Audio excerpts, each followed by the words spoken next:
On this episode of the Oklahoma Breakdown with Ikard and Lehman, presented by Riverwind Casino, we discuss some of the biggest questions we still have for OU's football team. We predict our winners of the Power 5 conferences, and we give you our winners and losers of the week. Please download and subscribe to the podcast, rate it 5 stars, and write us a good review. Follow the show on Twitter, Instagram, Facebook, and YouTube. Just search Oklahoma Breakdown on any of those, and you'll find us. All right. Our man Michael Hosty will kick this thing off. It's time for the Oklahoma Breakdown. It's a beautiful Sunday, August 20th, and you're listening to the Oklahoma Breakdown with Ikard and Lehman, presented by Riverwind Casino. Riverwind is Oklahoma City's premier casino experience, and there are so many reasons why Riverwind is consistently voted OKC's #1 casino, but it all starts with their amazing variety of gaming thrills and excitement. Riverwind's beautiful award-winning environment plays host to more than 2,800 of the latest electronic games with a huge selection of table games, including blackjack, blackjack match, roulette, and Teddy's favorite, craps. No matter what your game, Riverwind has it in spades and hearts. And to learn more about their gaming promotions and entertainment options in the month of August, all you got to do is visit riverwind.com. Riverwind Casino, simply the best. Now, recording this Sunday morning, please leave us a 5-star review and a nice comment. And Ted, we're less than 2 weeks away, my friend. I know it is. It's happening. Whether we're ready or not, this thing's about to get kicked off, which is awesome. We've got week 0 coming up this week, man. That's going to be interesting. That one's always fun it's a little prime the pump a little bit, see what's going on out there, and make sure we're really prepared for this thing. Yeah. So for those of you that are new to the podcast, right? Maybe this is the first one you've listened to, and maybe you just got on board this off season. The way that we handle things during the season is our Wednesday episode. We're pretty simple guys, so we keep it pretty simple. Wednesday episode, preview. Sunday episode, recap, rinse, repeat. Now we'll preview obviously all of the OU games, but we'll also pick usually 2 or 3 games, biggest games around the country, talk about those as well. And Wednesday's preview, Sunday's recap. That's simple is the only way we know how to do things over here. Yeah. Keep it simple because we're stupid, right? And I don't think that's the saying, but I think the principle still stands there with what you just did. Well, hey, let's be honest. We just give the people what they want. What is going to happen, and then what the hell happened? Hopefully this year there's more Happy Sunday episodes, because there were points last season things got a little dark. Just got a little dark. None of us would have go through that again. So I'm excited. I'm excited for the season to be here. Yeah. Let's get rolling. Let's knock this thing out. I think this is going to be a fun episode. Yeah. All right. OU starts school Monday. So now they have to adhere to the 20-hour rule, right? You are in season mode now, right? The routine changes a little bit when it comes to lifting. When you're practicing, you got to do all your study hall and learning specialist stuff, tutor stuff, all the fun stuff that comes with being a college football player. But the season is right around the corner. So this is what we're going to do. We are going all the way back to before the start of spring ball. We had some questions, like our biggest questions for the program, for the roster. And I thought it'd be fun to revisit that and kind of blend what we've seen in training camp and just see if any of those questions have been answered. So I went to practice on Friday. Ted, you've gone to a lot of practices over these last couple of weeks, scrimmages, and I loved going back and listening to that episode. Your number one biggest question was, can the offensive line get more movement at the point of attack? Will they be a little nastier with what you've seen? How are you feeling about that? I feel okay about it. I don't feel like that is like it's set in stone. Yes. I like what I've seen. I think Savion Byrd sets the tone for that group with the nastiness, right? I mean, that's just kind of how it is. He's the one that seems to play with the mean streak. Every time I've been out there, he's the one that's been rotating with the ones at that left guard position for the most part. I think Metallier I think he's a little more assertive. I think he's a little more comfortable in that role at right guard. And with those two guys surrounding him, I think Rame is set up for his best season. I think that makes the interior look really good. I think we know what we're going to get from Rouse at tackle, and there may be a bit of him feeling his way right now, and at some point as he gets more comfortable and this group plays a little bit more together, he cuts it loose and plays with a little more of that nastiness. But and kind of the same thing with Guyton, like the bookends I feel are like really consistent with what you're going to get. Maybe not a whole lot of nastiness right out of the gate. I think the interior though has a chance to be quite a bit better than it was a season ago. What do you think? Yeah, and it's a funny conversation because it's two of the same three guys, right, from last year. I just watching Andrew Rame throughout camp, I think he's playing, and on Friday, obviously I'm pretty locked in on watching the center, but he is playing as technically sound as I've seen him, right? When it comes to what he's doing with his feet, what he's doing with his hands, kind of the way that he's using momentum, like just some of the subtleties of playing the position. Now, my man will still go rogue every once in a while, going for a kill shot and just trying to do, which is good, right? Which is good. And I'm okay with that. Like, you never want to take that out of a player, but I really do. I like what I've seen from him. Like he's become, I think he's calmed everything down a little bit, right? Which sometimes the hands would really get active and wide. Sometimes the feet would just be moving for no reason. I feel like that's calmed down a little bit, and he's playing more technically sound at that position. I've got good news about Savion Byrd. Okay. 305 pounds. On Friday. Ooh, okay. And we're talking early morning weigh-in, 305. All right. So hadn't even been able to hammer some waters, right? And get that belly sloshing a little bit. No. We're talking a lean 305 morning weigh-in. And just talking to multiple people, it sounds like he's taking it really seriously. He realizes how important keeping his weight up is, and he's doing what he needs to do off the field to keep his weight up.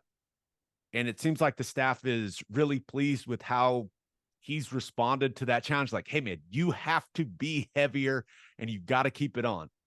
It seems like he's doing that. Yeah, they said 305 and I went, my goodness.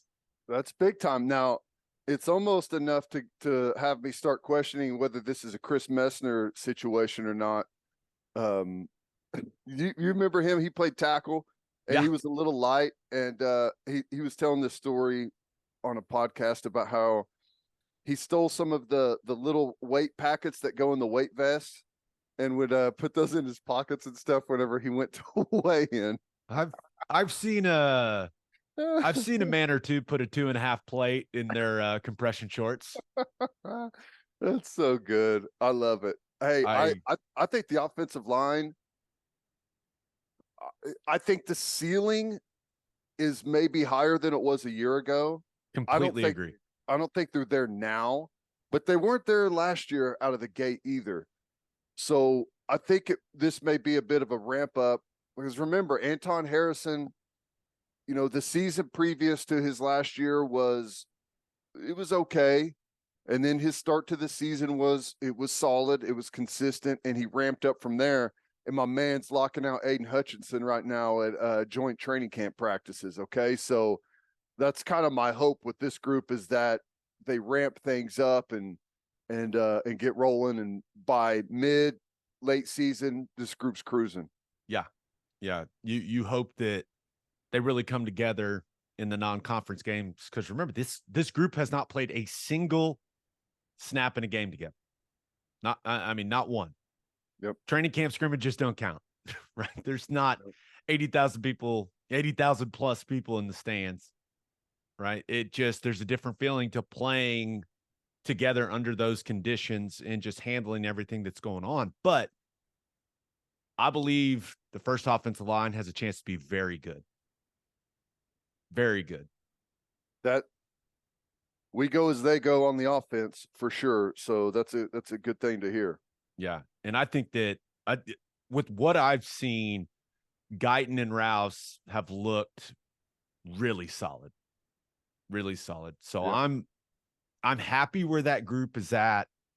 There's certainly still depth concerns, but that first five, I think, has the chance to be, one of the better lines that OU's had in several years. Now they got to, like you mentioned, they got to reach their ceiling, right? There's a lot of talent. And I know a lot of people look at Matoyer and they're like, no one can beat him out. Listen, there's something to be said about just being consistent, man. Yeah. And you know what you're going to get from that guy. And not everyone you trot out there at every position is going to be a first round draft pick, guys. I mean, that's not real life. So having kind of a stable guy who's also, an outspoken guy and one of the leaders on the team, and Matoyer, like that may be a way to get the best play out of that group of five guys, is a guy like that. The sum is greater than the parts type Correct. of situation. Whenever you put Matoyer out there, and between Rame and Guyton, you've got super high level possibilities on his outside and really strong, consistent parts on his inside. You can get better play out of him maybe than what the measurables or whatever say. So yeah, I'm there for it. Yeah. All right. So going back, your second big question for this roster was, where are the freaks? How you feeling about that? Being out of practice, being down there on the field, standing next to these guys. Where the freaks at, Ted? I'm trending in the right direction freak wise. Okay. Like just a quick scan. You got Adebare, who still leads the freak show. Okay. And he's looking good out there. I think he's probably going to play a very small role in the beginning of the year, but I think he's going to continue to develop. And by the end of the season, who knows, like what he may be doing as a rotational player, maybe like a situational type player out there, but looks great in New Jersey. And our D line, if you want to talk about looks, how do they pass the eye test? It's way better than it's been in years past, right? Across the board. And that's all the way through the 2 deep. So I feel good about it there. And, I like what we're hearing about, just kind of more generally speaking with the football team. The freaks are really the young guys. We've heard the stories about Lewis Carter. We've heard the stories about some of these guys moving weight and how strong they are, and some of the speed stuff. I kind of like it on that end. Just to continue on the starting defense, Harrington at Cheetah, he's a freak. Okay, he's 6'3", 220 pounds. He's a gazelle. He can leap. He could do all kinds of great things. Whenever he's not there, Dasan McCullough is playing there, 6'4", 6'5". He does some really good things at times. I mean, physically, we're getting there a little bit. We're getting there. And on the offense, I mean, Guyton, he's a freak, right? 6'7", 330, and the way he moves. I mean, yeah, he qualifies. Yeah. So I feel pretty good about it. We got some speed. We're starting to get some freaky speed at wide receiver. Andrell Anthony, Gavin Freeman, some of the stuff that he does athletically. I like it. We're a mediocre freak team right now. I think you put it best. Trending in the right direction. Yeah. Right. So I was, and shout out to Coach Venables for allowing a bunch of the former players back on Friday. I was glad that could bring my son, my wife, and we were there for maybe 2 minutes. And my wife turns to me and goes, "Who is 34?" Yeah. So it doesn't take much. Like if you're down there standing next to these guys, PJ stands out pretty significantly, right? And I'll say this, man, starting to develop a little bit of a long arm. I mean, I think he's really starting to, and that was on Friday, and I was told on Saturday when they did their situational scrimmage, like that long arm is getting where it needs to get. So when you talk about being a situational player early in the season, it's almost a conversation. Hey, PJ, speed rush, long arm, maybe you have an inside counter if you need it, but hey, in second and long, like in obvious passing situations, buddy, let's put him out on the field and let's see what the young man can do. And I think that he's starting to show some things. And I think just from what I gather, like he's ahead of where the staff thought he would be, right? Because of how raw he was coming out of high school, but seems like he's a bit of a sponge and he's understanding that those arms are absolute weapons. So it's good to see and good to hear. There's definitely a reaction whenever you see him. There's a, what the hell is that guy? He's like half a head taller than everyone out there, and he's just got a very unique look to him. I'm telling, if he puts on 15 pounds, he may be the best looking football player in the country. Yeah. Oh, that's why. And it was pretty funny. There's a big group of us standing on the sideline on Friday, and they were doing 9-on-7, right? They were doing inside run. And I heard some guy who's like, "Oh, well, that's PJ. Gabe and Teddy said that, his ceiling is the first round of the draft. I mean, if he could put it all together." And then all of a sudden, like 2 seconds later, I was like, "Oh," and then I heard, "Oh, well, there's Gabe standing over there." We were literally like 5 feet apart from each other. It's pretty funny. But I still believe that.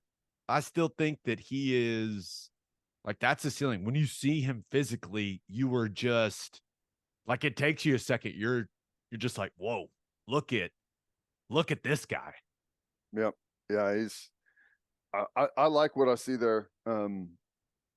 Just got to continue to develop, and I athletically, defensively, Kanik is a freak. Right. And hopefully he's getting there mentally where he can unleash some of that athleticism. Billy Bowman is still super fast, super explosive. And I think Josiah Wagner's trending on the freak list just because of like his mentality and the way that he plays as a true freshman is incredible.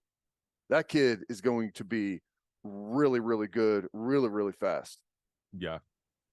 I do think the D line, especially the interior D line, like Isaiah Coe, Dejon Terry, like they looked apart.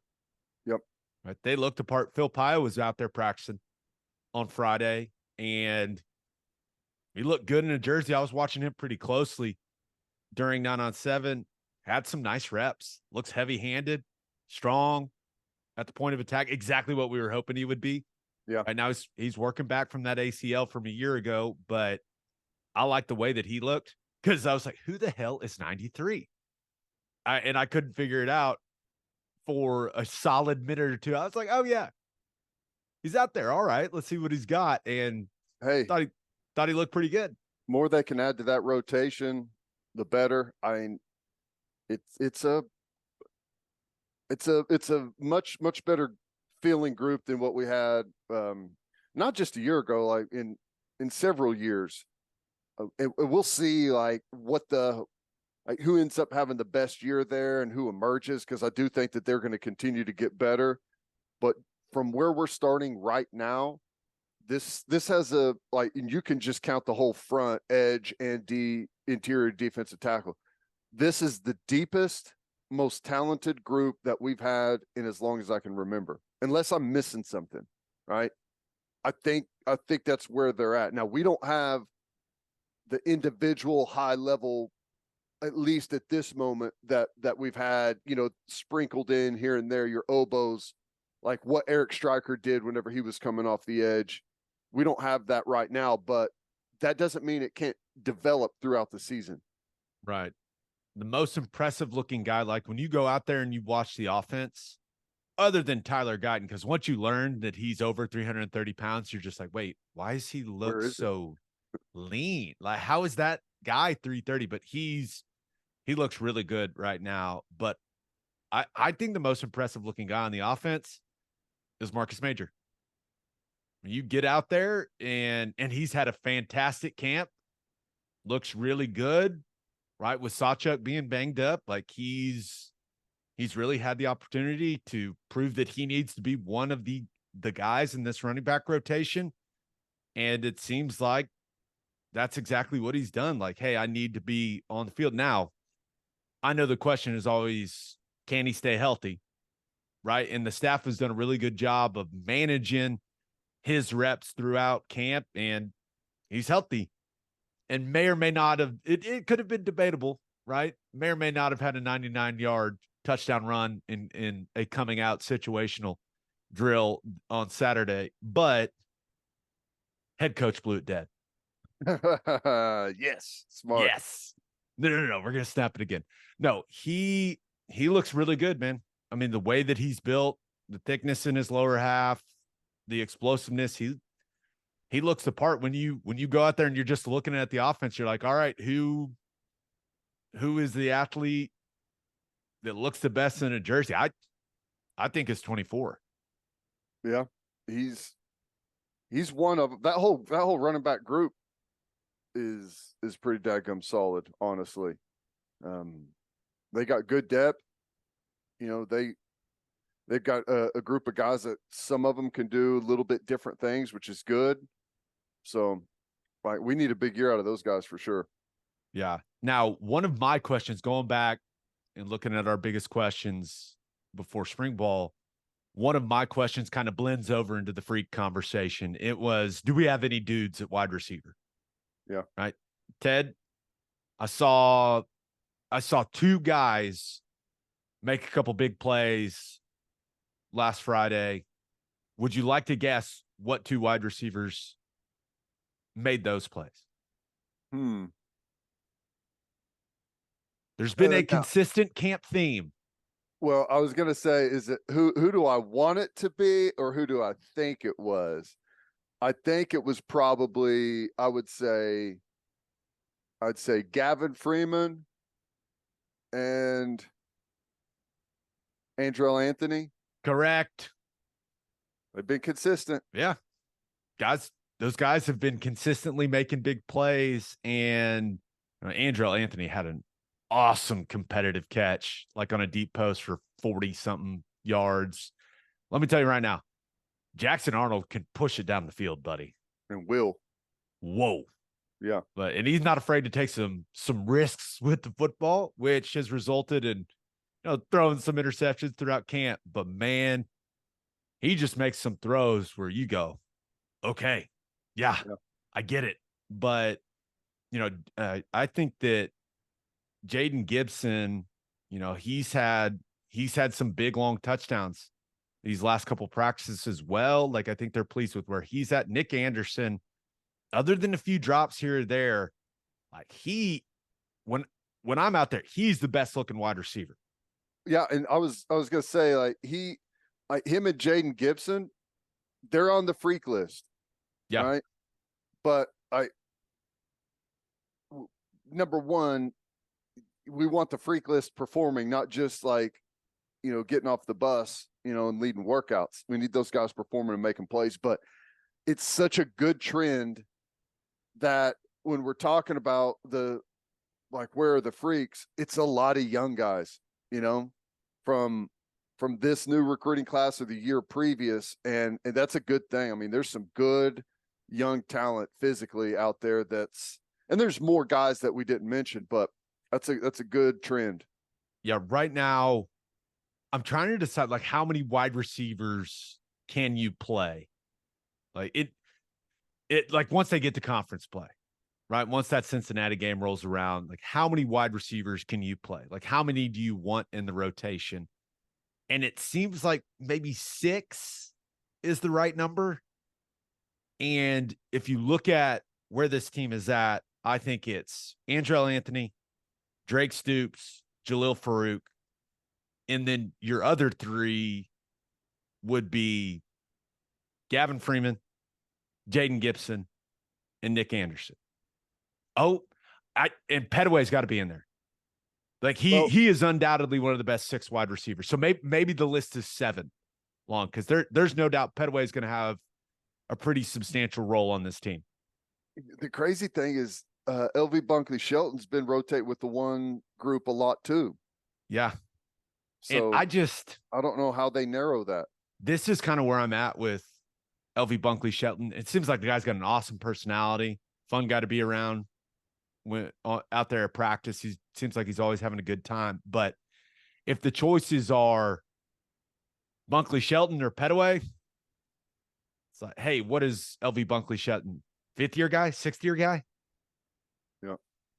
At some point, you got to say, hey, I mean, you are what you are, man. If someone goes down, it's great. It's great to have a guy like that can step in, that you trust. But, and I'm sure this is a conversation the staff is going to have. It's like, you probably are going to prioritize developing Petaway and getting him reps, but who knows? Maybe Bunkley Shelton runs out there with the first group against Arkansas State, and I'm like, okay, all right, here we go. Is it me or has Jalil Farouk been like totally quiet? I hardly. I mean, I know he's out there, and it's hard to watch everything whenever I'm there, but he doesn't stick out at all. He blends in, and I haven't seen. I mean, I'm not. Again, when I've been there's the small sample size. I don't want to act like this is the entire training camp, but I don't know. It just seems very, very quiet from him. Yeah, no, I hear you, and it could have something to do with. Sometimes you focus on the guys that haven't contributed a little more. Like, okay, what's this guy got? Feel like we know what we're going to get from Farouk, right? They're going to find a variety of ways to get him the ball in his hands. And yeah, I'm not worried about it, but you're right. There has not been a ton of Farouk buzz, right? Coming out of camp practices.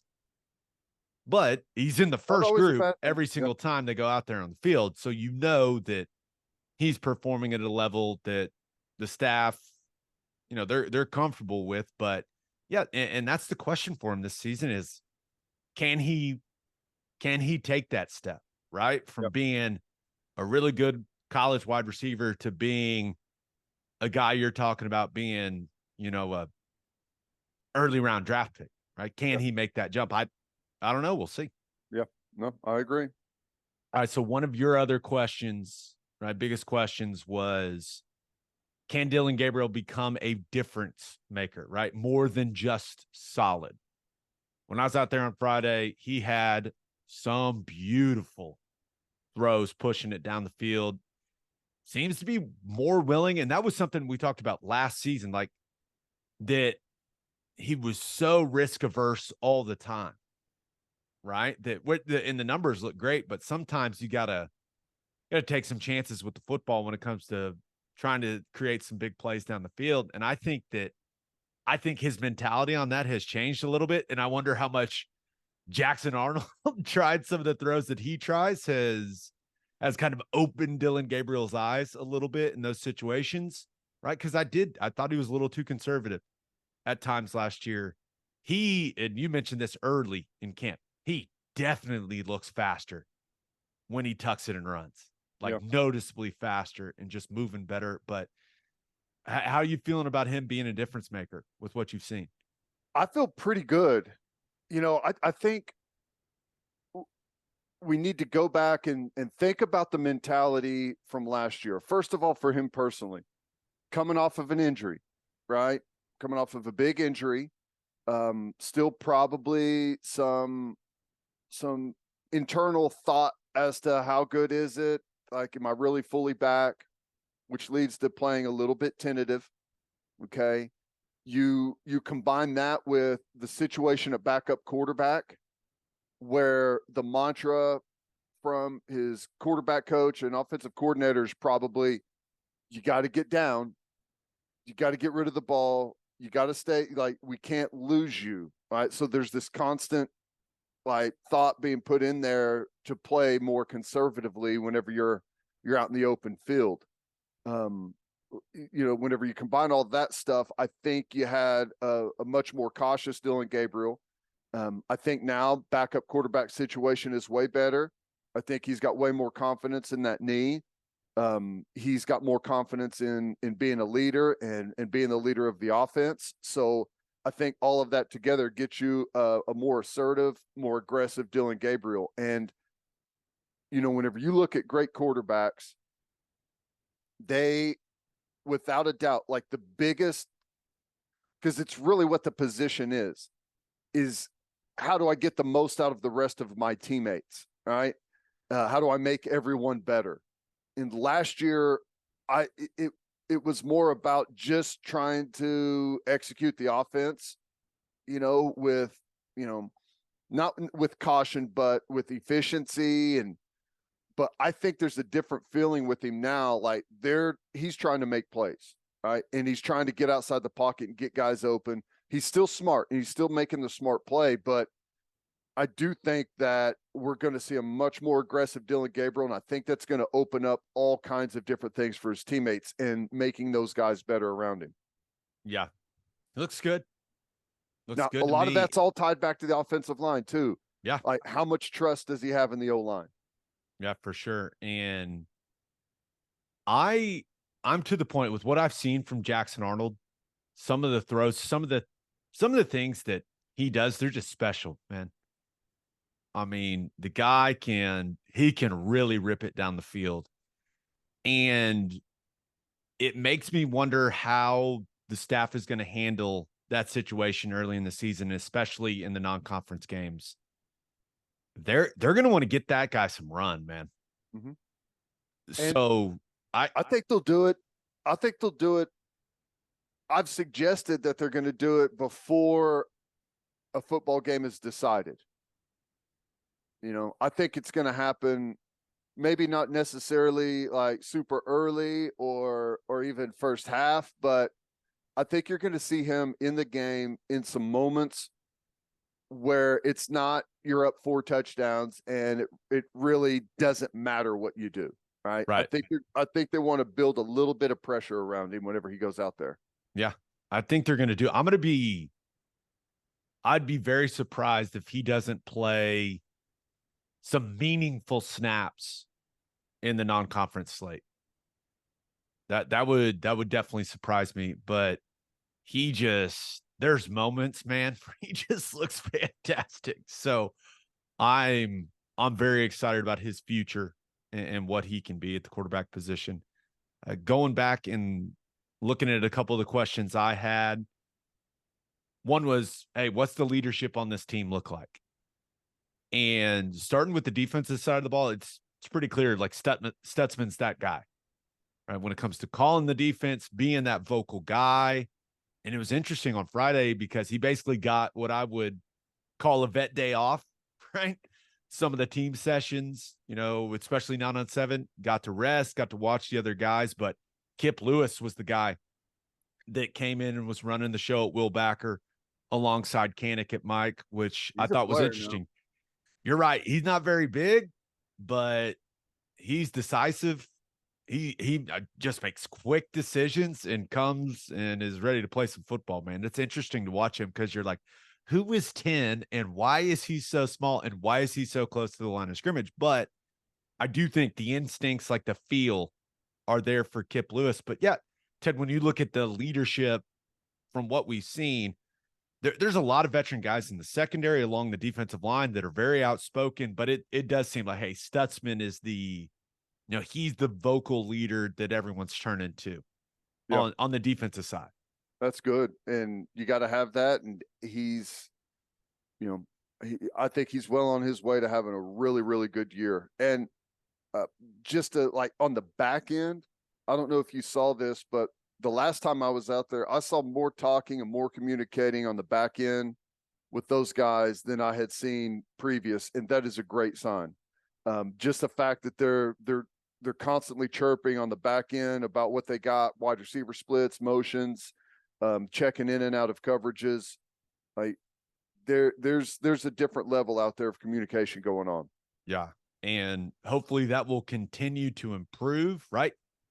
You've mentioned, sometimes at points in camp when you've been out there, just some busts in the back end, right? Guys running free.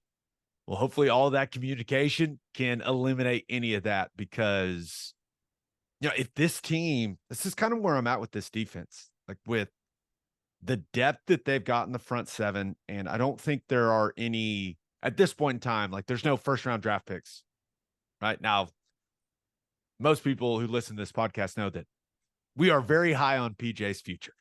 So yeah, I expect that guy to be a first round draft pick eventually, but with the guys that are going to play significant, let's call them starting roles, maybe there's not a first rounder in the bunch, but if you can eliminate busts in the back end and just giving up, 40, 50, 60 yard, like easy plays, like if you make teams snap it over and over and over again, I think this defense has a chance to be really, really solid, especially comparing it to a year ago. I agree. You got to eliminate those mistakes.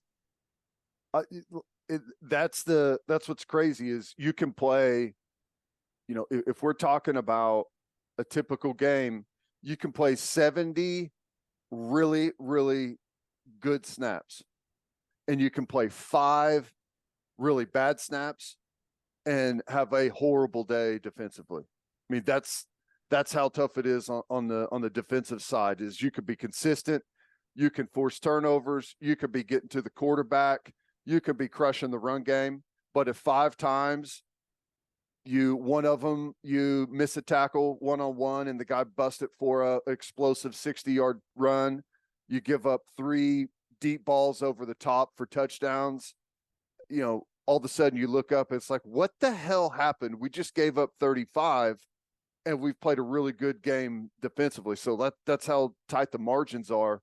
But you're right. Like if you just make them snap it again and don't give up the big, easy chunks to offenses, this defense is going to be much better than they were a year ago. Much better. Yeah. No, I completely agree. And the last question, looking back at what our biggest questions were heading into spring ball with this team, Dasan McCullough's role.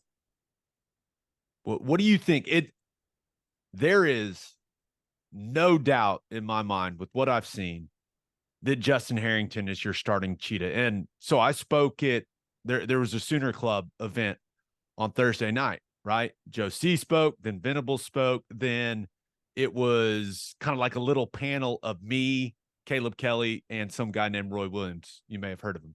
Huh. Yeah, I've heard that name. The crowd really liked Roy, and Roy told some awesome stories. It was a lot of fun. And this stood out to me because you and I, we know Venables well, and he doesn't. Ted, would you say he doesn't just throw hyperbole around there, like around a lot? Like he is not, I wouldn't say he's an over complimentary guy, right? Even in that type of setting. And these were his exact words about Justin Harrington. I think he's going to be a superstar. When Brent Venables says that about someone on defense, that gets my attention. So I think, we've been really high on Harrington since the spring, right? But hearing BV say that about it, it's almost like my expectations of the guy are even higher. And out there Friday, all of a sudden they were doing 3rd and long situations. Harrington became a very active blitzer and was not only sacking the quarterback, but like making O linemen miss, making running backs miss. Like the dude is, and you've been talking about it for a while now, like the dude is a special athlete. But for BV to say, I think he's going to be a superstar, like my expectations for the guy at the Cheetah Spot are kind of through the roof. I'm not gonna lie. Well, I've been saying it for a long time with this kid. I believe that Cheetah is the single biggest flip in like it, in the single position from last year to this year. Where are we going to get the biggest jump? It's Cheetah with Justin Harrington, and in my opinion, it's not really even close. He is like you said, off the edge as a blitzer, in the running game out there when receivers are trying to block him. You know, he has an endless amount of energy. The dude never gets tired. I think he's going to be great. I've been basically Justin Harrington's personal cheerleader for a long time now. He's either going to make me look great or make me look stupid, but he's not going to make me look stupid. I'm totally confident in him. Now, is he prone to an occasional, mental mistake? Absolutely. But he makes up for so much of that in athleticism and aggressiveness in the way that he plays there. He's a really good tackler. He's physical. He'll come strike you. And he's just so versatile there that I'd just be shocked if he doesn't have a huge year. Yeah. So what do you think that means for McCullough's role on this team? I do think there's going to be situations, right? Just because knowing Venables the way that we know him, like there's no doubt those two guys, there's going to be packages where those two guys are both on the field. Mm-hmm. Right. He's going to find ways. One of the things that he's done at an extremely high level as a defense coordinator for years and years is get his playmakers on the field. Mm-hmm. And with with his physical tools, his ability to rush the passer, right? Some of the strides he's made when it comes to some of the coverage stuff, there are going to be situations where you see 1 and 4 on the field at the same time. Like this isn't a situation where it's one or the other, right? I think we're going to see some stuff where Venables just looks at it and goes, hey, I need to get my freakiest athletes on the field. We got to find a role for McCullough while Harrington's on the field. And I'm excited to see what that looks like. Yeah. Yeah. They've played McCullough on the inside a little bit. And that's probably how you'd see it, either that or Harrington at safety somewhere. I think when Dasan McCullough plays Cheetah, he is excellent at shutting down like bubbles and tunnels and those quick throws to his side. He's almost impossible for a slot receiver to block because he's 6'5". They look like toddlers trying to get their hands on him. They just, his arms are so long. He's got such good length that he kills those plays. He also kills any type of run coming to his side. He's very forceful coming up in the run game, and he's a good blitzer, as you can imagine, guy that played on the line of scrimmage. Struggles in the intermediate to deeper passing game. And that's just going to be something that happens for a while. That's the new part of this role for him. If you think about the contrast between he and Harrington, Dasan McCullough has played his entire career on the line of scrimmage as an edge. All right. Justin Harrington has played corner. He's played safety. He's played nickel. That is the exact world. He's been a cover guy. So, they come at the position from different places. Here's the good thing. He's got the best defensive coordinator in college football as his head coach. And you can find ways to protect a guy that's great at the line of scrimmage at that position, right? You can call defense accordingly to keep him with someone over the top to where he's not running with a Gavin Freeman on a 70-yard seam route. You can find ways to protect him. So I think he will have a role, but in the future, I think Harrington this is his last year, and I think he's going to give you a great year. Have patience with Dasan McCullough. He's got plenty of eligibility left, and he's going to be a great player for them at Cheetah. Yeah. It's going to be, I feel good about where both of those guys are at, but yeah, I think just all the newness right, from McCullough, like it's tough to digest all of that and, be really confident going out there. But he's going to have a role on this defense. Mm-hmm. But when you say, hey, who is the starting cheetah? I just don't think there's any doubt at this point that it's Harrington. No. And he's going to be, he's one of those guys. I'd never foresee Justin Harrington coming off the field for this defense. No, I agree. Yeah. So let's get to call your shot. Oh, just go real ahead. Quick, when you think about like kind of their shell on the back end and how deep and athletic they are, you include him. We are like, they'll do some stuff where they've got 6 DBs out there, and you're talking about Peyton Bowen, Justin Harrington, Billy Bowman, Pearson, like just as your like kind of core group there, that's a really athletic, explosive group of players out there that can be super dangerous. I'm excited about them. Yeah. All right, let's get to call your shot. We asked you guys the most important thing that happened for Oklahoma football this weekend. We did get a question. Right, this comes from Corey_B12C.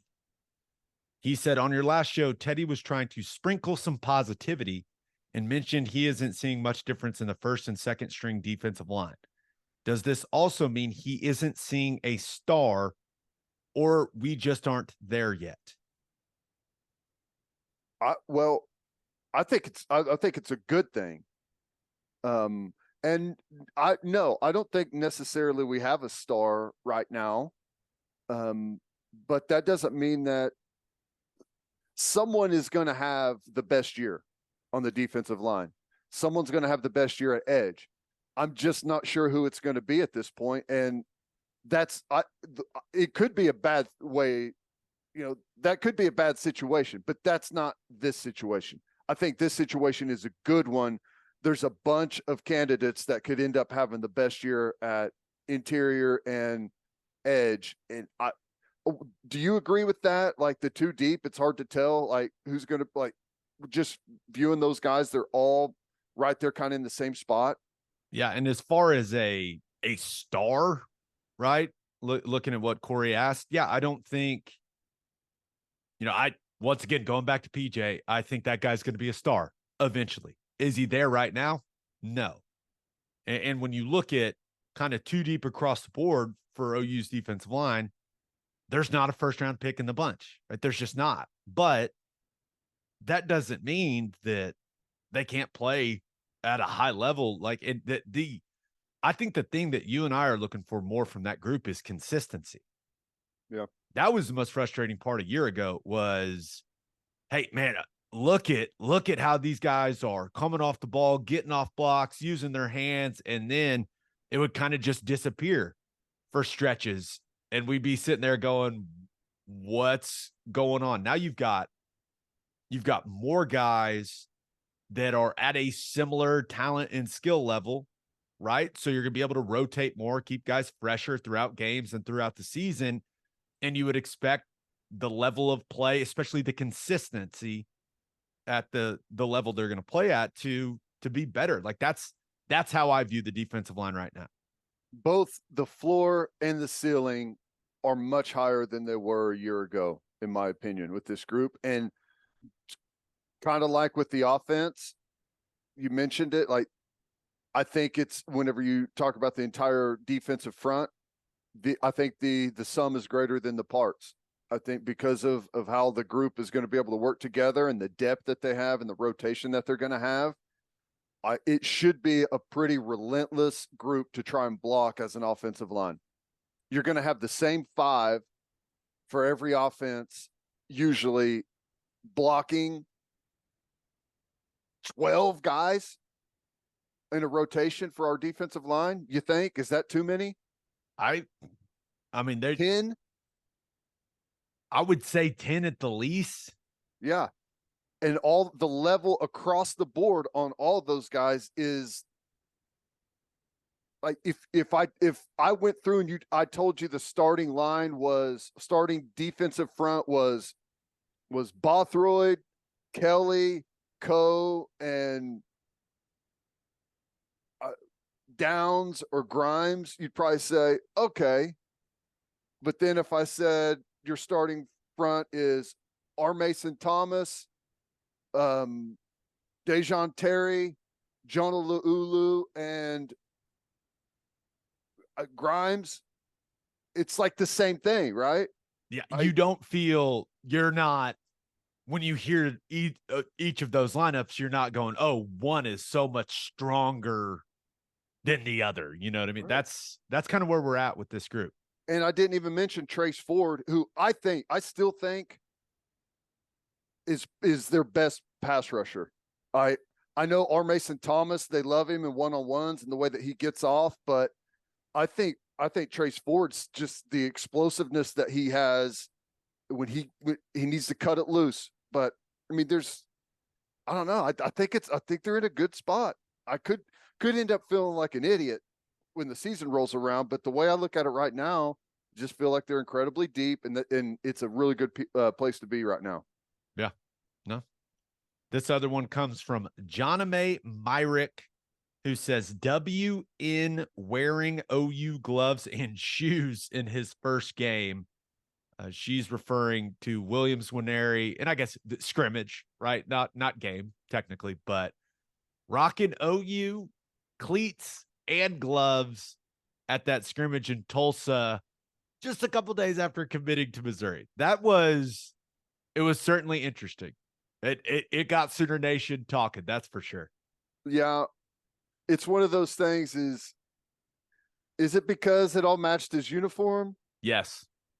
It's simple for me, right? And I know that, there are people that are on the OU beat that were there covering the game and asked them about it, but it's this simple. Those are sweet cleats, man. And they match the jersey perfectly. Yep. That's all he had to say. I can't imagine Eli Drinkowitz and the Missouri staff were thrilled. Yeah. I mean, it's in Tulsa, right? Your coach is an OU guy, but yeah, that certainly made some waves, man.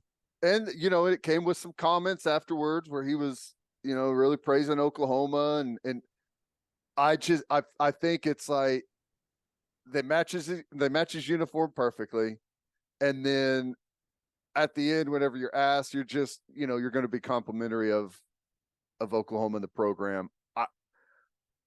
It's not a bad thing. It's not a bad sign. Yeah, and I'm not the only one that feels this way. I think everyone feels this way. And I would be saying the same exact thing had he committed to the University of Oklahoma. This is going to be a recruitment that goes all the way until he signs, and probably beyond. When you're the number one player in the country, people are not going to stop coming after you whenever you've just committed. Yeah, it was certainly interesting.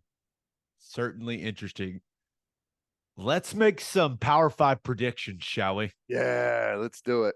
But first, Love's Travel Stops is now offering a nationwide 10-cent per gallon discount on gas and auto diesel. Just download the Love's Connect app and scan your barcode at the prompt on screen and watch that price drop 10 cents per gallon. Across the country, the Love's Connect app unlocks exclusive deals and can help any traveler plan their route or meal on the highway. So before you hit the road, be sure to download the Love's Connect app to save 10 cents per gallon and experience the country's best highway hospitality at Love's Travel Stops. Love's also has you covered if you forget your phone charger or headphones with their expanded mobile to-go zone. And of course, don't forget to grab yourself some of that delicious Java Hamore. Opolis Clothing is the exclusive home for all of our Oklahoma Breakdown merchandise and is the best place to get your OU and OKC Thunder gear as well. If you want to live your life in buttery soft comfort, go to opolisclothing.com. That's OPOLIS clothing.com. Use promo code TED, TED, for 10% off your entire order. That's opolisclothing.com. Use promo code TED for 10% off. Buttery soft and 10% off. And hey, you hungry out there? Well, then head to the garage for hand-smashed patties, butter toasted buns, and ice-cold beer. The food is fantastic, and it is the perfect spot to watch any big game. Visit eatatthegarage.com to find a location near you and order online from the garage in your neighborhood. All right, some Power 5 predictions. Now, this is always a fun exercise, but injuries happen, things may change, right? But you got to predict who's going to win each conference. That's just kind of what comes with talking into a microphone about college football all the time. Ted, it's just something we have to do. Something we have to do. It's fun. Yeah, and not always, but well, I'll say this. There's going to be a couple of huge surprises in college football this year, and I don't know what they are, but there's going to be some. That's the great thing about college football is, right whenever you think that everything is decided and everyone knows what's going to happen, TCU comes from nowhere and goes and plays in a national championship game, right? Which 0 people would have predicted before last year. So stuff like that happens. That's why the sport's so fun. But you're right. We got to do it. Let's get it on. All right, let's start with the Big 12 Conference. Who you got? I think there's 2 ways to look at it.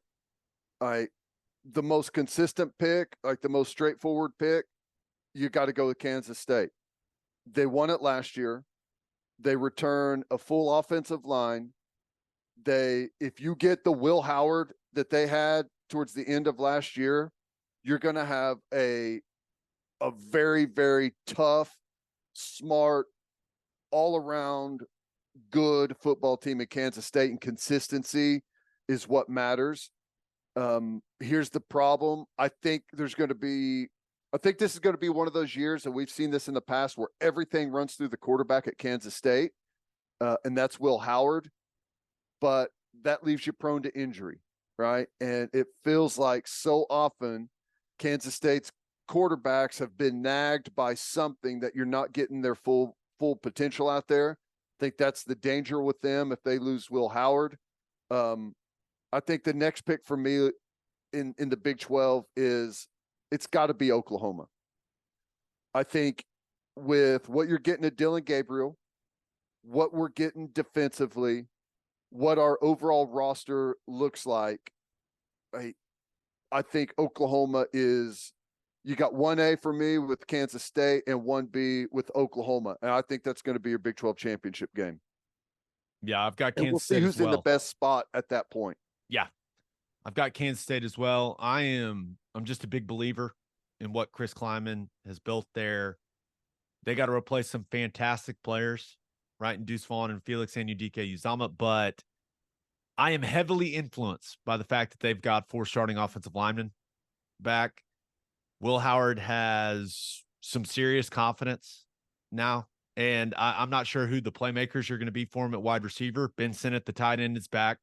I know he's going to make plays, but I do think Colin Klein is going to continue to open this offense up a little more with this play calling. And they found a defensive system that works well for them. I really like the inside backer combo of Austin Moore and Daniel Green. And I feel like I trust Kansas State the most going into the season. Right now, clearly, I want to see OU getting back to playing the type of football that we're used to seeing the Sooners play. I don't trust Texas. I'm with you. I trust OU more to get to that point. Just with the Longhorns, I need to see more from Quinn Ewers before I buy into the hype with that whole situation. There's no doubt they're a talented team, but my head is telling me Kansas State. Obviously, my heart is telling me OU because I believe in BV, and the team is better, and the schedule is very favorable. But I'm going to need to see improvement from Oklahoma, so I'm going to take Kansas State because I'm just giving them the benefit of the doubt. I feel like I know what I'm going to get from that team. And I agree with that. And that's the one thing I feel like a lot of more of the national pundits are forgetting about the Big 12 this year, because for the last decade, it's been a round robin format where you play every single team in the conference. That's not the case anymore. This is the first year in a long time where schedules matter. And I know everyone loves Texas this season. In whatever you think about their talent and their overall potential, that's fine. They have a far more difficult schedule than Oklahoma has. and even Kansas State. They've got one of the more difficult schedules in the conference. So I think that's one of the big reasons to not have them as your Big 12 champion. Yeah. And it's Texas. And it's Texas. Have one double-digit win season in the last 13 seasons, and Steve Sarkisian has never won 10 games as a head coach. So they're going to have to show me. All right, moving on to the SEC. Who you got? I'm taking Alabama. I know everyone is on the Georgia train, and I get that. A lot of people on the LSU train too. LSU. My 1A for SEC is Alabama. I think the Alabama can't find a quarterback is like, I don't know if Nick Saban planted this story. I don't know what's going on with it. And maybe, yes, he's brought some of that on by the way that he's spoken about the position battle. But I feel like Alabama's about to unleash hell on everyone at quarterback. With I think it's going to be Milroe. I don't know what the latest is out of there, but when we were just talking about freaks, Milroe makes the freak list. He's like 6'2", 6'3", 235, 240-pound, absolute athlete at quarterback, and I think he's going to have a great year. My 1B for the SEC, Tennessee. Ooh. I think Tennessee has the right momentum behind the program, and I know that quarterback is going to be the biggest swing position for them. And here's the big question. Joe Milton hasn't thrown an interception in their entire training camp per their head coach, Josh Heupel, which I think is a great sign. That obviously means 0 heading into the season, but I mean, I think for him, it shows that he's consistent. He's being a good decision maker with the football. If they get Orange Bowl Joe Milton, they're going to win the SEC East. If they don't, if they get previous Joe Milton, who's kind of lost out there, has some like explosive potential in parts, but struggles in the decision making part of things, can't run an offense for an entire game, then they're not winning it. They're probably not going to get close to winning it. But Alabama's my first pick. Tennessee's my second. I've got Alabama. I've got Alabama beating Georgia in the SEC championship game. I know, really going out on the limb here, but I'm a believer in Tommy Rees and what that offense is going to look like, right? I think that he is whoever they play at quarterback, and maybe they end up playing multiple guys, but I think they're going to get back to a little more run game, a little more true play action, a little less RPO than what we've seen from them over the last couple of years. And I think the offense is going to be humming. I'm not worried about it. I know there's some question marks of, hey, do they have big time playmakers at the wide receiver position? But I think they're going to be fine. I think they've got elite players at every level of their defense. They've got to go to A&M, but they get Tennessee and LSU in Tuscaloosa. I just think it lines up well for them. And you've got an entire locker room of guys that went to Bama never thinking they weren't going to be the biggest show in college football. And Georgia has taken the spotlight from them. Yeah. And taken the crown from them. And I don't know how that locker room responds to that, but I got to imagine Saban is leaning into that. As far as Georgia, just ridiculously talented. Really the only reason I'm not picking Georgia, yeah, there's the quarterback situation, but, and Carson Beck was named the starter over the weekend, just like we thought he was going to be, but it's just really hard to win the SEC 3 years in a row. Yep. So maybe it is the quarterback thing that's holding me back on Georgia and giving me some hesitation, but I've got Alabama mainly because they get LSU and Tennessee at home. Like I think that's huge for them this season. So Crimson Tide for me. Yeah. Georgia is Georgia by no means is going to be a bad football team this year. They're not, but I just think that they've been on such a high. I think it's going to be a little bit of a down year. That doesn't mean like they're going to be right there at the top and it's going to be ultra competitive. I mean, that Georgia Tennessee game may decide who comes out of the East with it. We'll see. I think that, and I know the Beck kid is supposed to be incredibly talented and is going to be a great player. Georgia doesn't have a history of being able to replace quarterback. And I just don't think it's as easy as the next guy up. We'll see. I could be totally wrong on that. Yeah. The schedule is what it is for Georgia, but I think they're going to be a really good football team. I just think the schedule for Georgia, it's easy. Like it's SEC easy, I guess you would say. Yeah. I think that's a bad thing for them, not a good thing. I think they've managed it the last couple of years. It's been just fine. Yeah. So just march right through it. Yeah. There's a good chance that they just plow everyone and it's not even close. Yeah. So we'll see. But yeah, I don't think Georgia's going to struggle. I don't think there's going to be some big drop off there in Athens with the way they've been pooling talent. Okay, the Big Ten Conference. Anyone but Michigan? What do you think? Michigan's the number one pick. No doubt. They finally, it feels like, gotten over the hump, and like they were right there for so long, but just couldn't get past Ohio State. And now that they have 2 years in a row, it's like finally the dark cloud isn't like following them around everywhere that they go. And I think it suits them well. I think some confidence with Michigan is going to go a really long way. And it's kind of funny to see the Ohio State fan base like kind of lose it a little bit. Like, should we fire Ryan Day, who's lost like 3 regular season games since he's been head coach or something crazy? You know, it's like, it's Michigan's in a good spot. They've messed with Ohio State's head right now. It's hard to see anyone else winning it. Penn State still going to be really good running the ball. You got to watch out for them. You know, division wise in the Big Ten is something crazy. You never know what the West is going to look like and who could come out of there.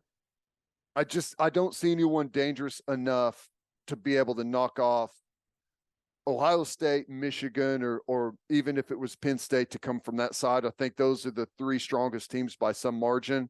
I'll take Michigan. Yeah, I'm with you. I don't think you can take anyone other than Michigan at this point. Now, you look at the schedule for them. They've got to go to Michigan State. They got to go to Penn State, but they get the Buckeyes in the game there at the end of the season. They get them in Ann Arbor.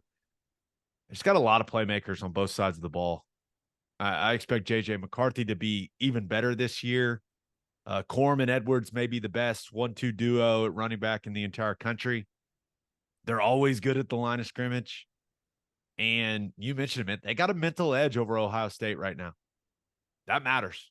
It does. Like they walk in that building every single day thinking we are better than Ohio State. And the last 2 seasons, they absolutely have been. Right, they beat the hell out of them.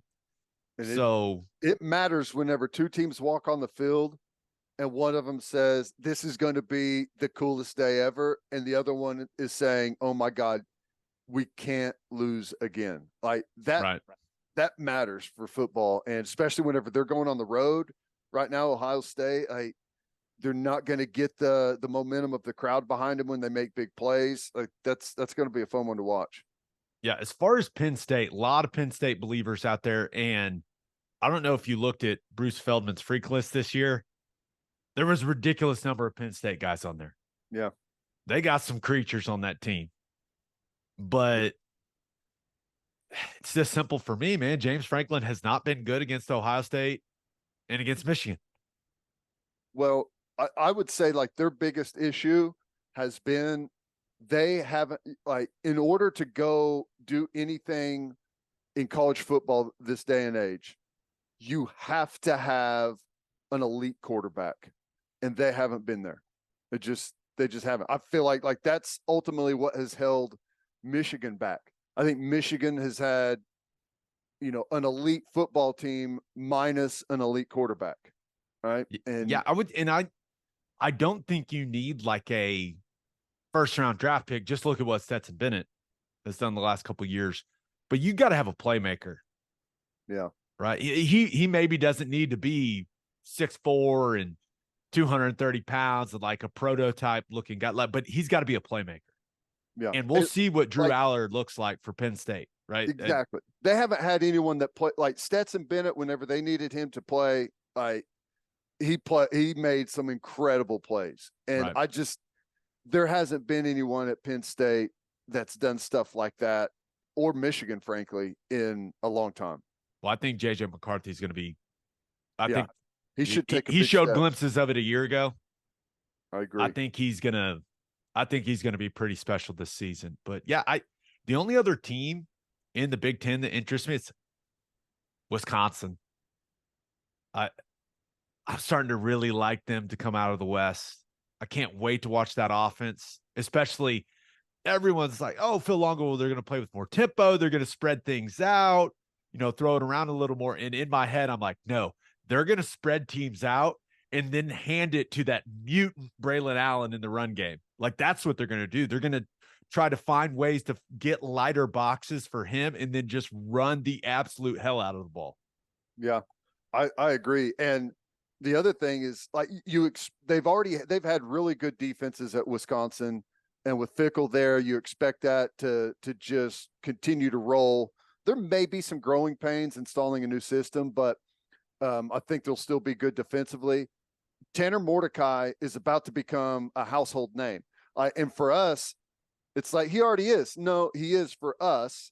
He was at OU and he went to SMU, and, people may recall the name because on SportsCenter pretty constantly is like Mordecai throws for 380 for SMU this week, and it's just boom, boom, boom for him. But it's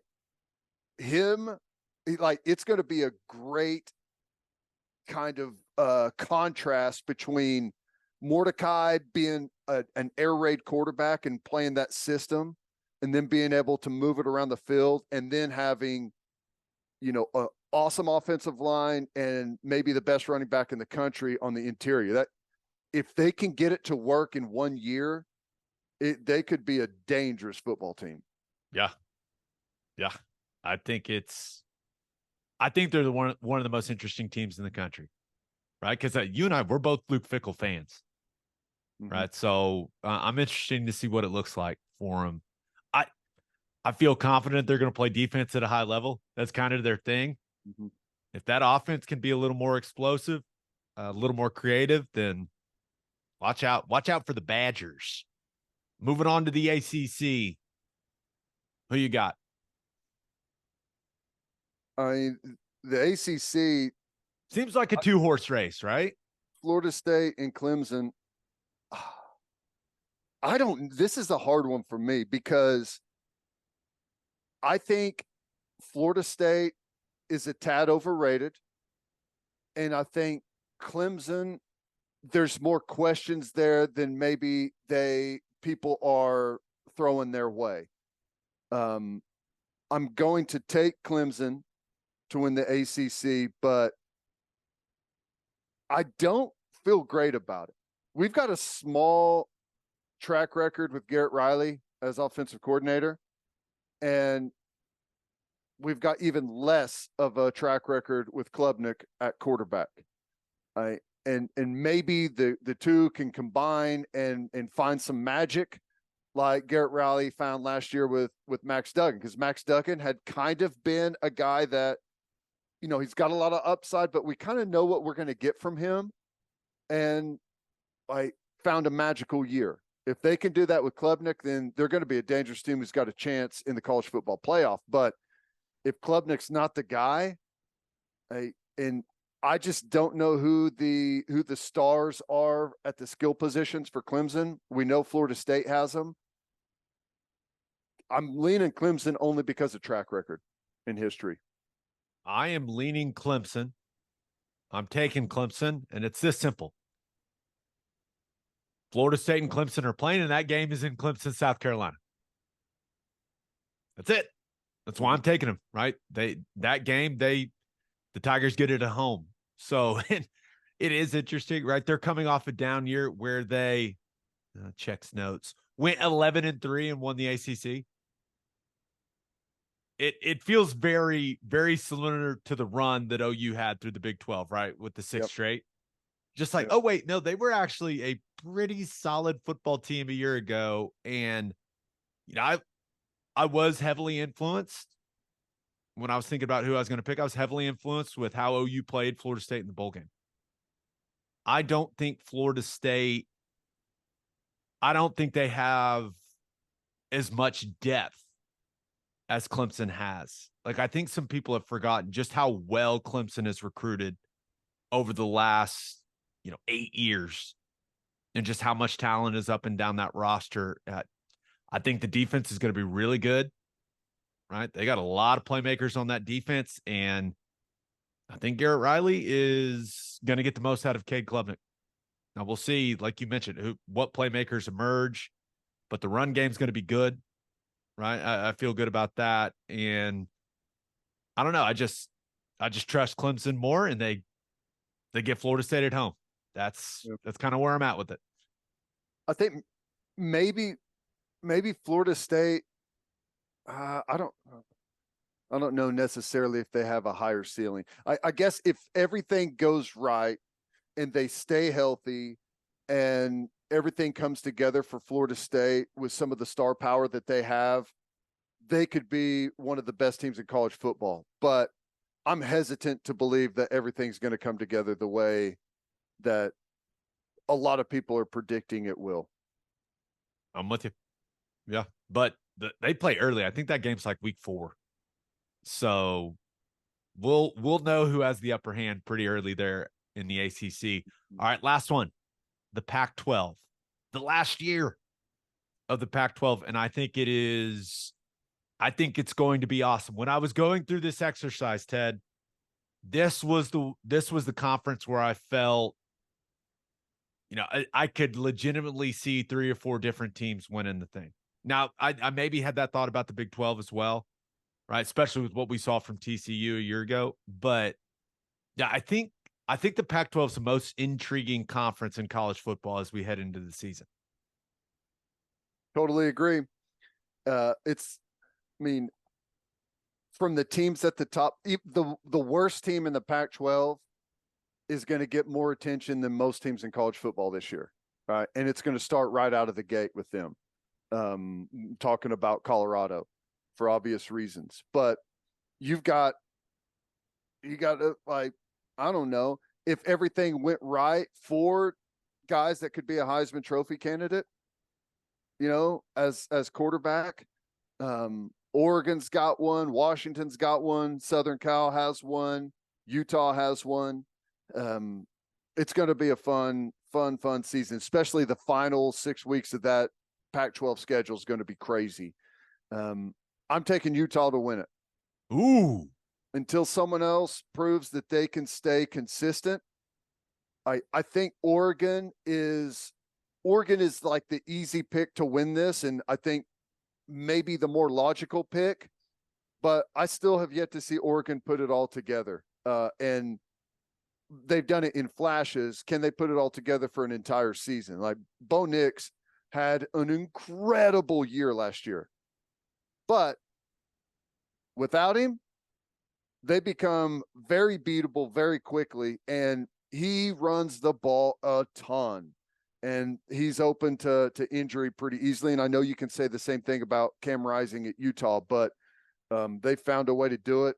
I love Cam Rising. I think he's a college football quarterback, man. That dude's awesome.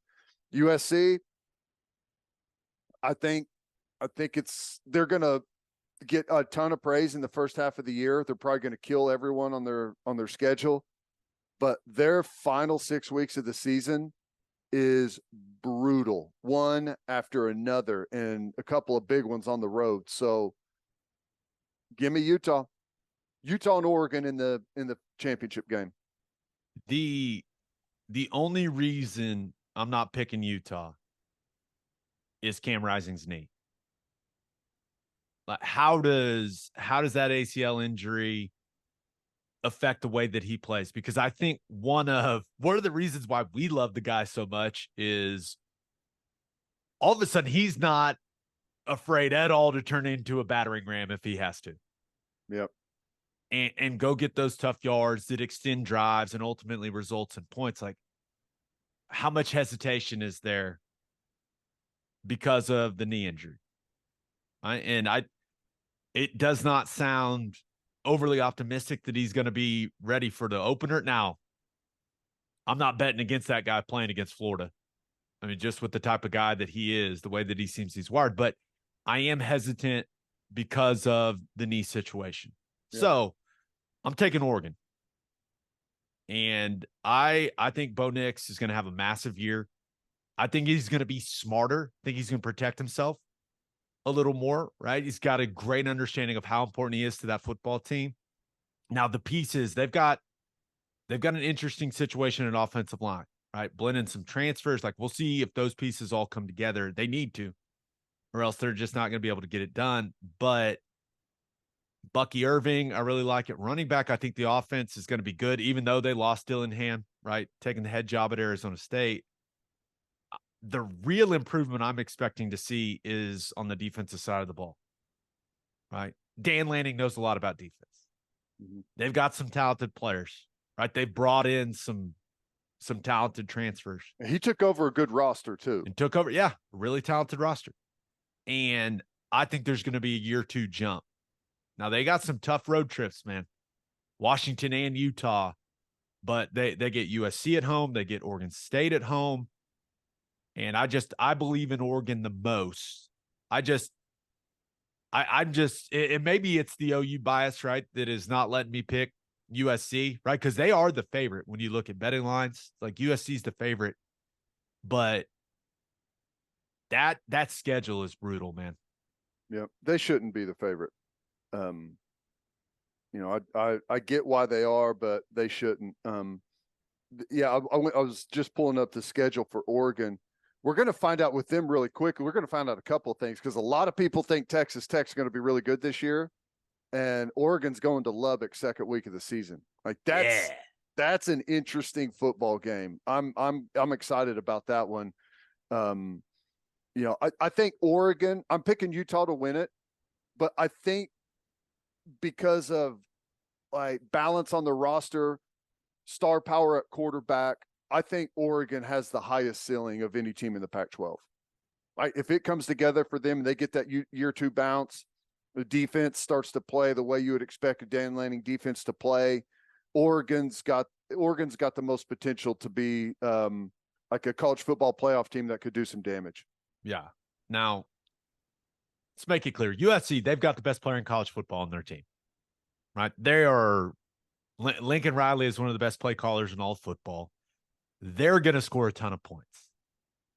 But I don't trust the defense, right? And the schedule is brutal. Their bye comes in week 4, September 16th.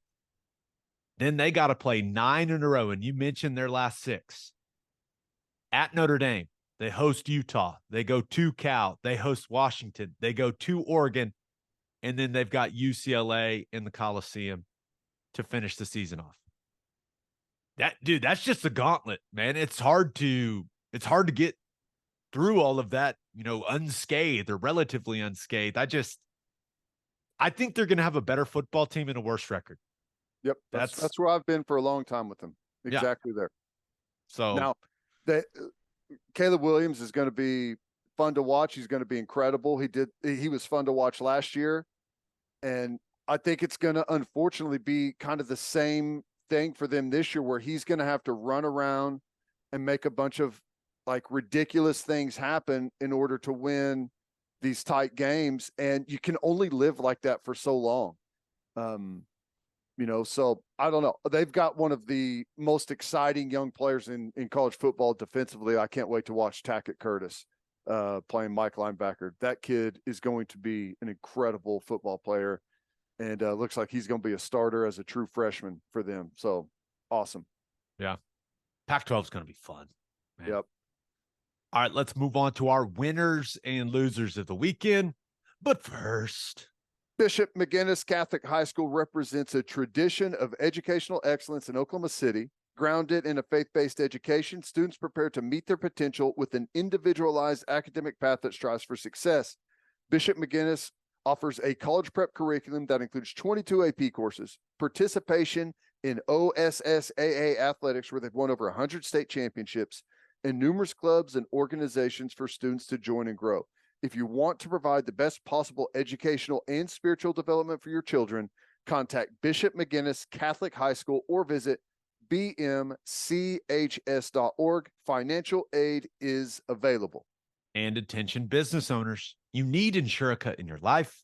Insurica is one of the country's largest insurance brokers with 30 offices throughout Oklahoma, Texas, and the Southwest. Insurica compares coverage offerings and pricing in order to design a cost-effective, comprehensive program to meet your business's specific needs. Purchasing insurance is only one way to protect your business. Insurica's goal is to help you avoid a loss in the first place. If your business partners with Insurica, you'll save huge amounts of money and take control of your total cost of risk.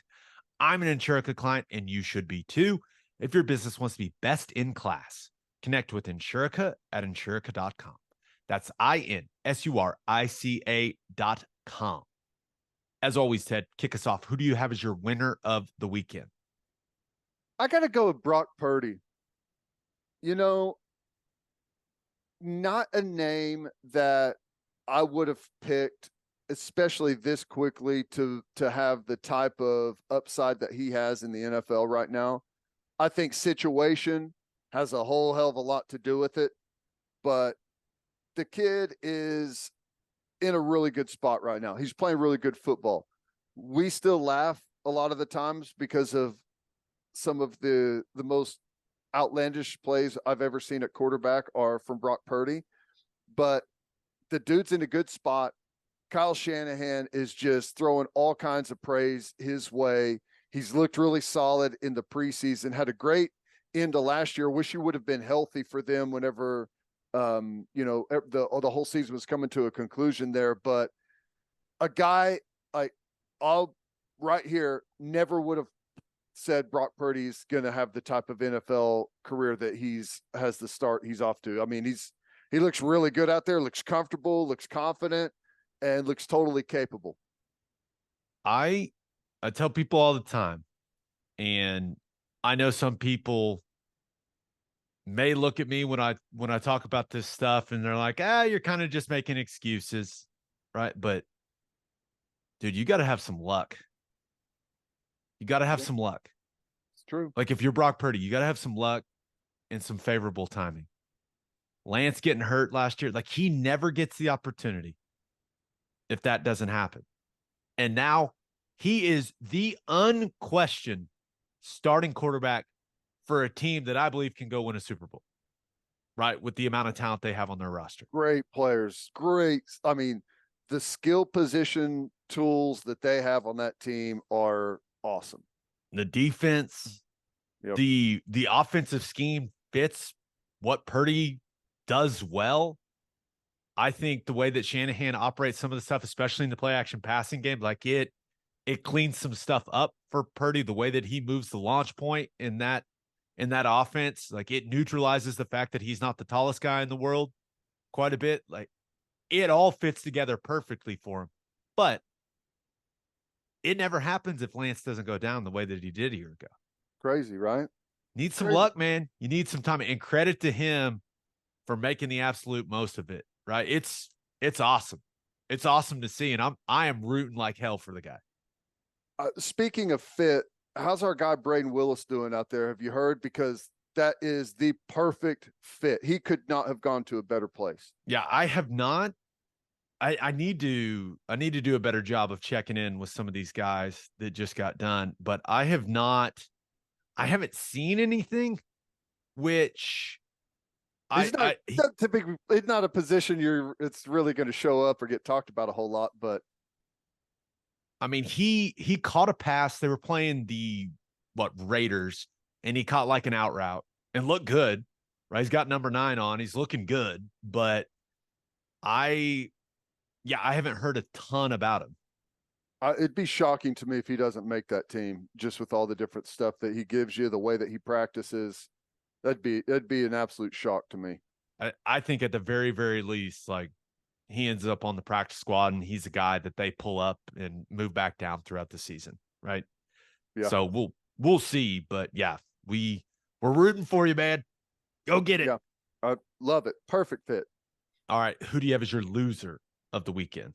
Well, I thought about going with all the scary injuries so far in NFL preseason games. I feel like every time I turn the TV on, there's a stretcher out there and both teams on a knee surrounding it. I hate whenever that happens in football, and it's happened way too much to start off this preseason in the NFL. I'm with you. I mean, they called that game off, right? Yeah. What was it, the fourth quarter? Yeah.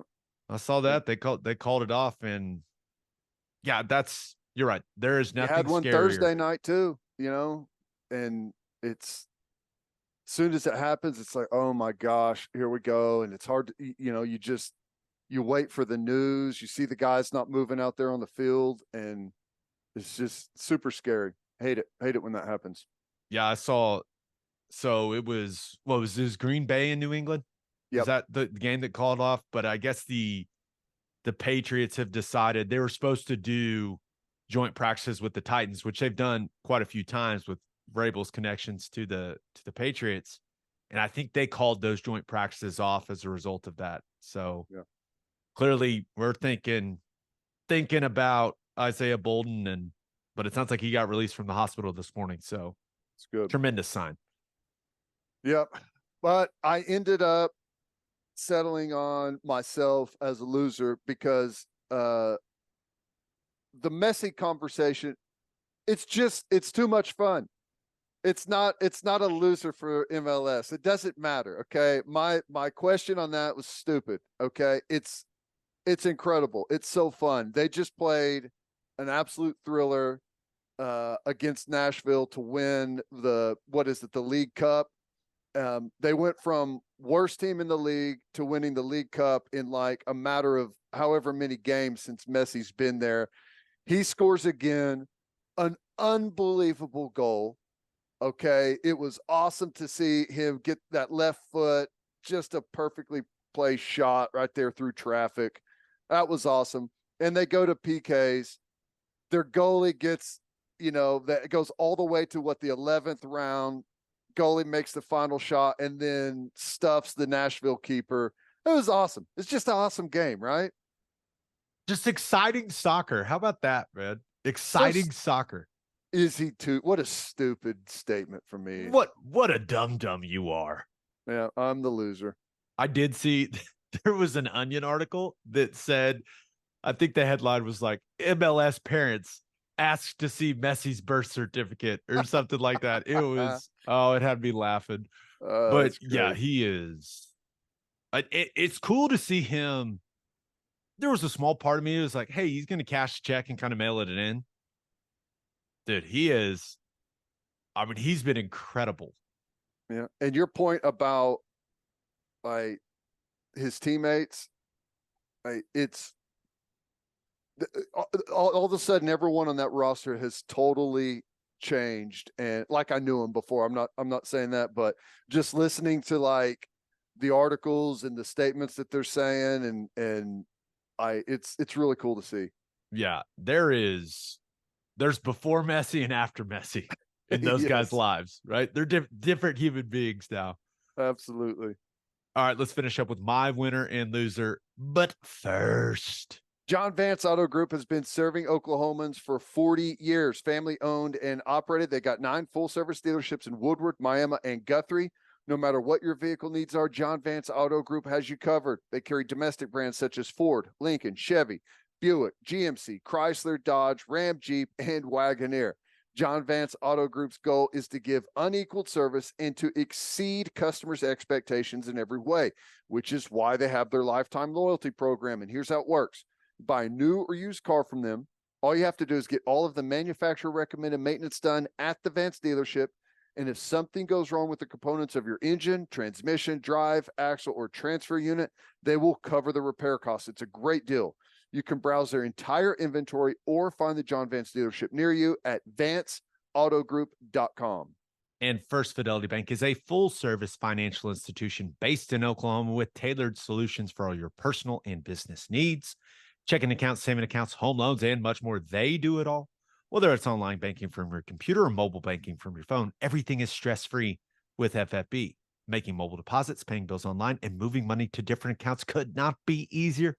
Come on, people, make your life easier and go bank with First Fidelity Bank. Visit ffb.com for more information. All right, for my winner of the weekend, thought about going with the Oklahoma City Thunder. Full schedule is out. I have studied it. Some really exciting games on there, Ted. Cool to see the Thunder get way more national TV games this season. You've got 13 in total, right? So people are going to get more exposed to this team, which I'm excited about. The home opener, you get the defending champs in the Denver Nuggets. So and we talked a little bit about the NBA Cup, right? The in-season tournament. In the Thunder's group, you've got the Warriors, the Kings, the Spurs, and the Timberwolves. So like an exciting in-season tournament group. I'm starting to get excited for the NBA season, Ted. Should be a really, really fun year with this Thunder team. So much excitement. I can't wait.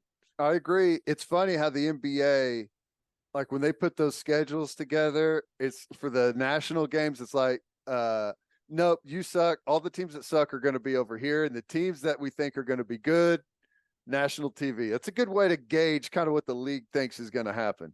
Yeah, no doubt. But my winner of the weekend, any quarterback that wears number 50 in an NFL game is a legend. Teddy Bridgewater, and he was 5 of 11 for 34 yards in the Lions preseason game against the Jags. I don't care.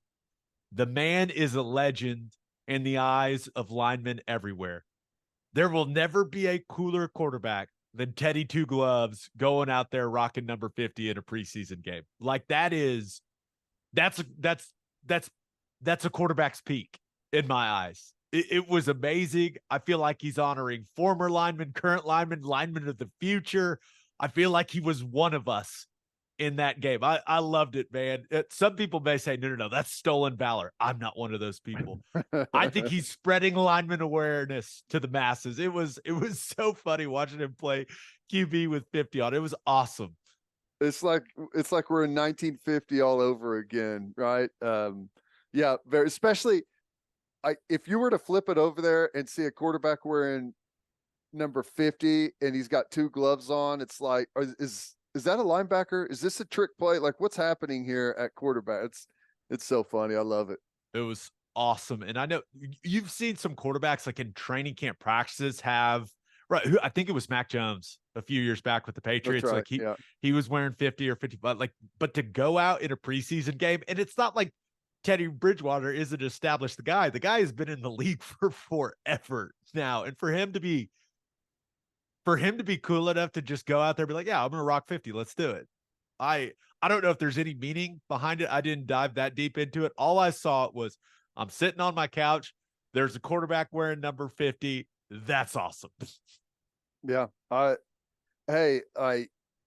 There's no better way to get back in the news cycle, no matter kind of where you are as a player, than to wear number 50 at quarterback. Like, that's going to catch some attention. So yeah. I love it. Yeah. He must be an awesome teammate, right? Has to be. All right. But for my loser of the weekend, thought about going with England, right? Spain knocks them off in the Women's World Cup final. England was a favorite going into the thing, but Spain ends up winning their first Women's World Cup. How about that? Look at Spain go. You go, Spain. Good job. Yep, that's big time. It's getting pretty competitive at the top of women's soccer right now. Yeah. And U.S. is going to have to figure some things out. No doubt about it. But my loser of the weekend, there's 2 versions of this story in my head, but Jimmy Graham is my loser of the weekend. I've got a serious opinion on the story. I've got a less serious opinion on the story. So here's what happened. Jimmy Graham he's back on the Saints, right? Signed a 1-year deal with them. The Saints are out in LA. They're doing joint practices with the Chargers. They play a preseason game tonight on Sunday night. Somehow, some way, Jimmy Graham got detained by police on Friday night because he wandered into traffic and was taken to the hospital as a result for evaluation. So my serious opinion on the matter. That's terrifying, man. Saints team doctors believe he had a seizure. He became disoriented, and that's how he ended up where he was, right? Wandering in traffic.